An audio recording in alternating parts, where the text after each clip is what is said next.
Allez, on continue sur les tactiques de l'avocat. Aujourd'hui, le contre son camp. Si Marine Le Pen est condamnée?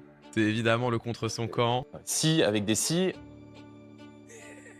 Quand une pièce produite par quelqu'un qui entend s'en prévaloir l'enfonce plus qu'elle ne l'avantage, ça s'appelle un chaos technique. Et comment est-ce que c'est possible cette histoire? Parce que ça revient littéralement à se tirer une balle dans le pied. Et tout simplement un manque de vigilance quand on en vient à produire des pièces à la fois longues et nombreuses.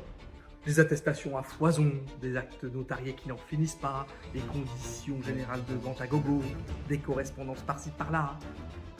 On pourrait jeter des livres sur ces hommes. On n'a pas tant de livres que ça. On n'a pas tant d'hommes que ça non plus. Et on réfléchit pas, hein, le client nous a filé ça, hop, on le rebalance en justice. Je vous ai manifestement surestimé. Et là, tchac! Le truc qu'il fallait pas dire. Le truc qui est passé entre les mailles du filet de la vigilance.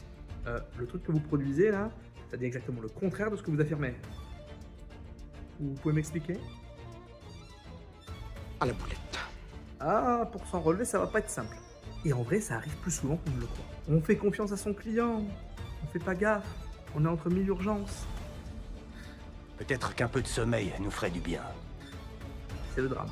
Partez avant que je ne change d'avis et que je ne lui envoie votre tête.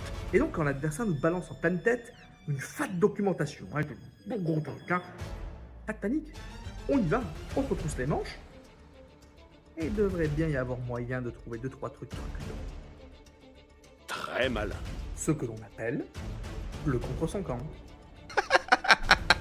C'est rigolo. Et bim, et